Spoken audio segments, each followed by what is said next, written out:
एक सच्चे प्यार की कहानी। नमस्कार दोस्तों, आज हम आपके सामने एक सच्चे प्यार की कहानी, साचे प्यार की कहानी लेकर प्रस्तुत हुए हैं। यह कहानी सच्ची घटना पर आधारित है। इस दर्द भरी प्रेम कहानी, प्यार की दर्द भरी कहानी से आप प्रेम का मतलब बहुत ही करीब से महसूस कर पाएंगे। चलिए पढ़ते हैं दर्द भरी लव स्टोरी।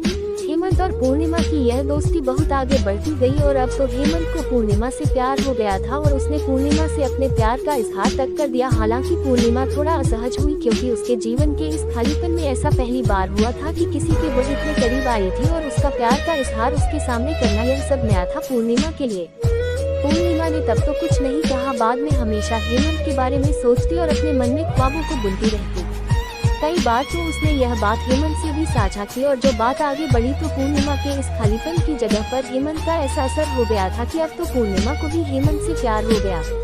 अब दोनों की प्यार परवान चढ़ने लगी थी और दोनों के प्यार की ऊंचाई आसमान छूने लगी थी। बात लोगों तक पहुंच गई थी और बात इतनी बड़ी कि खबर का दोनों के परिवार की दहलीज तक आ गई थी। बात जब पूर्णिमा के परिवार तक पहुंची तो पूर्णिमा के परिवार वालों ने पूर्णिमा को काफी समझाया। परिवार की मान मर्यादा, इज्जत व न जाने कितने कितने ताने दिए। कई बार तो परिवार के लोगों ने पूर्णिमा के न मानने पर उसे मारा तक, उसे शारीरिक और मानसिक रूप से प्रताड़ित किया। पर कहते हैं ना, प्यार के लिए यह बहुत छोटी सी चीज है और शायद इसीलिए पूर्णिमा का प्यार के सफर में उसका कदम का पीछे न हटना इसकी गवाही देती है। सामाजिक रूढ़िवादिता व परिवार के लाख कोशिश करने के बाद भी जब ये रिश्ता नाकाम होता नहीं दिख रहा था तो इन दोनों के पक्ष में एक दलीलें थी कि दोनों एक ही जाति व समाज से थे। जब दोनों के इस रिश्ते को नामंजूर करने की सारी कोशिशें नाकाम हो गई तो दोनों की सगाई करवा दी गई। इसे पूर्ण रूप से दोनों के प्यार की जीत तो नहीं कह सकते, पर हाँ, यह एक पड़ाव तो जरूर था शारीरिक व मानसिक प्रताड़ना से छुटकारे का।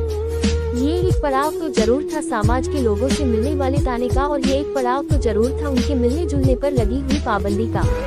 बहरहाल दोनों अब एक ऐसे रिश्ते में बंध चुके थे जहां वो अपनी शादी के और आने वाले कल के जिसमें वो साथ होंगे के ख्वाब संजो रहे थे।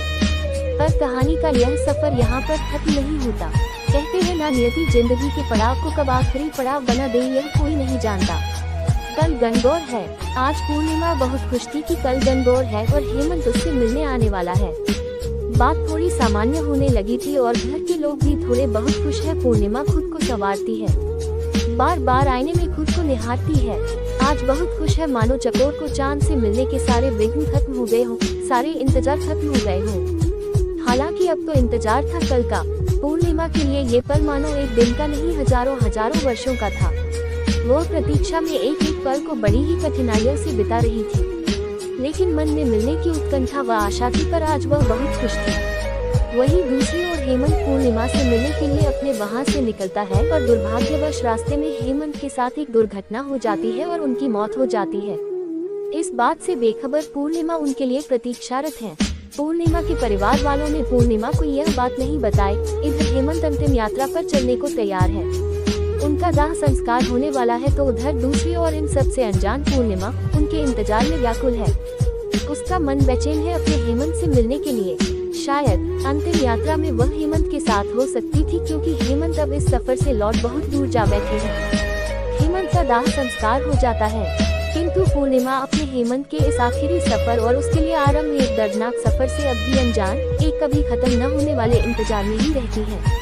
इधर हेमंत की मौत की खबर से अनजान जब पूर्णिमा को उसकी मौत की खबर मिलती है तो पहले तो वह इस बात को स्वीकार ही नहीं कर पाती है। वो ये सदमा बर्दाश्त नहीं कर पाती है। उसका मानसिक संतुलन इतना बिगड़ जाता है कि अब वह जोरों से चीखती है, चिल्लाती है और उसकी जुबान पर एक ही लफ्ज बार बार आता है कि मेरा हेमंत कहीं नहीं गया। मेरे हेमंत, जिनके लिए कल मैं पूजा करने वाली हूँ, वो गणगौर की पूजा में शामिल होने जरूर आएंगे।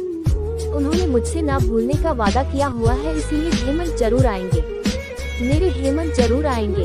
कभी चीखती है, कभी जोर से चिल्लाती है, तो कभी अचानक अपने आप को सन्नाटे में बदल देती है।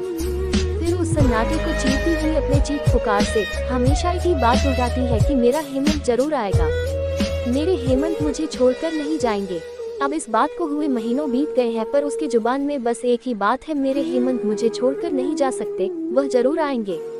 इन सब के बीच परिवार के लोग व समाज के अन्य लोग जो इसके प्यार को नाकाम करने में अपनी तमाम कोशिशें कर चुके थे, वो लोग जो कभी न जाने कितने ताने सुनाया करते थे तो कभी तानों की बरसात कर दिया करते थे, आज उनकी आंखों में भी आंसू थे पूर्णिमा के हालात देखकर। आज वो लोग भी उनके प्यार की बात कर रहे थे जिन्होंने कभी उनके प्यार को नहीं समझा था और प्रार्थना कर रहे थे पूर्णिमा के जल्द ठीक होने की, उसकी जिंदगी की खुशियों की दुआ मांग रहे थे।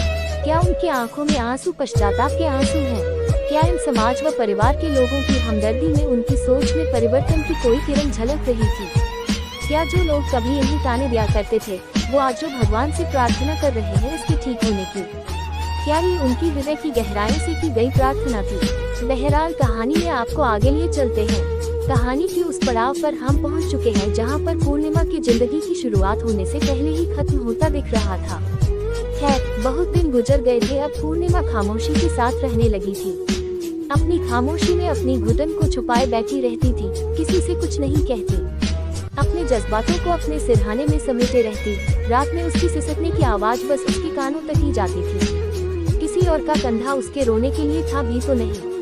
इसी बीच परिवार की ओर से दलील दी जाने लगी कि अब कौन करेगा इससे शादी, और यदि बेटी की शादी नहीं होगी तो समाज में लोगों के बीच क्या मुंह दिखाएंगे। यह सोचकर हेमंत के छोटे भाई से पूर्णिमा की फिर से सगाई करवा दी गई। ना चाहते हुए भी पूर्णिमा को फिर एक रिश्ते में बांध तो दिया गया, पर वह महीनों तक, वर्षों तक जिंदा होकर भी मरती रही, सहती रही सारे ताने, सारी प्रताड़ना। अब वह जिंदा होकर भी मर चुकी थी, थक चुकी थी अपने जिंदगी के सफर में, और अब वह इतना थक चुकी थी कि धीरे धीरे अपने हालातों से समझौता करना सीख लिया था उसने, और शायद इसीलिए अब तो खुश रहने लगी थी। परिवार के अन्य सदस्यों के सामने और लोगों के सामने अपने दुख को छुपाने की भरपूर पूरी कोशिश करने लगी थी। फिर शुरू हो गई इस समाज के अन्य लोगों की अपनी अपनी पूर्वाग्रह तथा दलीलें। फिर से लांछन लगाना शुरू कर दिया गया और प्यार का मजाक बनाने का एक और नया हथकंडा मिल गया शायद उन्हें। अब उसकी खुशी पर न जाने कितनी बातें करने लगे कि देखो कितना खुश है, मानो कुछ हुआ ही ना हो। ध्यान रहे ये वही लोग हैं जो कुछ ही समय पूर्व पूर्णिमा के हालातों पर आंसू तक बहा रहे थे और भगवान से प्रार्थना की थी उसके जल्दी ठीक होने की। आज वही लोग इस पर चरित्रहीनता के आरोप मढ़ रहे थे। इन सभी बातों ने उसके जीवन में पुनः वही सारी विपदाओं को ला खड़ा किया जो उसने पहले देखी थी। मानो उसके जीवन में दुखों का साया फिर से आ गया, उसके हंसते खेलने वाली जिंदगी में फिर से दुखों का बवंडर आ गया। अब वह फिर से टूटने लगी। समाज ने तो यहाँ तक कहना शुरू कर दिया कि इसने जो कुछ भी किया था वह नाटक था, वह सारा प्यार, वह सारा दुख तो दिखावा था, वह तो महज एक छल था। और पूर्णिमा से अब उसके ससुराल वालों ने फिर से सगाई तोड़ दी, ये कहकर कि हमारे एक बेटे की मौत की जिम्मेदार यही है, अब दूसरे को न मार दे। इसके कारण हमारे मान सम्मान, इज्जत को ठेस पहुंची है और साथ ही ठहरा दिया अपने ही बेटे की मौत का जिम्मेदार। हम उसके दर्द की कल्पना भी नहीं कर सकते हैं जिसने इस दर्द को जिया है। मैंने मात्र देखा है उसे ये जिंदगी जीते हुए, और मैं बहुत आहत हूँ लोगों की, समाज की व परिवार की ऐसी मानसिकता को देखकर। और जिसने ये सब सहा है उसकी मनोदशा कोई नहीं समझ सकता। फिर क्यों लोग आ जाते हैं किसी की खुशियों को छीनने? क्यों लोगों को किसी की पल भर की खुशी नहीं देखी जाती? उसके दर्द को नहीं समझ सकते तो मत समझो उसे और दर्द तो ना दो। क्यों किसी को फिर से जीने का हक नहीं? मुझे आज तक उस लड़की का गुनाह समझ नहीं आया कि क्या किसी से प्यार करना गुनाह है? क्या प्यार करने से वो चरित्रहीन हो जाती है? और क्या उसका गुनाह था कि उसका प्यार अधूरा रह गया? क्या उसका गुनाह ये था कि उसने फिर से जीना चाहा? प्यार के नाम पे लोग न जाने कितने भाषण देते हैं, न जाने कितनी सारी उपमाएं दी जाती है। कान्हा जी और राधा जी के प्रेम को लोग पूछते हैं, क्या वाकई में पूछते हैं? मैं नहीं मानता ऐसा कि लोग मानते हैं भगवान के उस प्यार को। अगर ऐसा होता तो आज हर समाज में प्यार करने वालों को अलग नहीं होना पड़ता, किसी को भी दर्द नहीं सहना पड़ता। अगर लोगों के अनुसार ये गुनाह ही है तो क्यों पूजा करते हो राधा कृष्णा की प्रेम की मूर्त की? क्यों उन्हें भी सजा नहीं देते प्रेम करने की, प्रेम करके अधूरा छोड़ देने के लिए? एक ही उम्मीद करूंगा, किसी को जीने नहीं दे सकते तो उसे मरने के लिए मजबूर तो न करो। किसी का दर्द नहीं समझ सकते तो और दर्द मत दो। उम्मीद करता हूँ कि आपको यह दर्द भरी कहानी और सच्ची प्रेम कथा, सच्ची लव स्टोरी पसंद आई होगी। इसे आगे शेयर जरूर करें।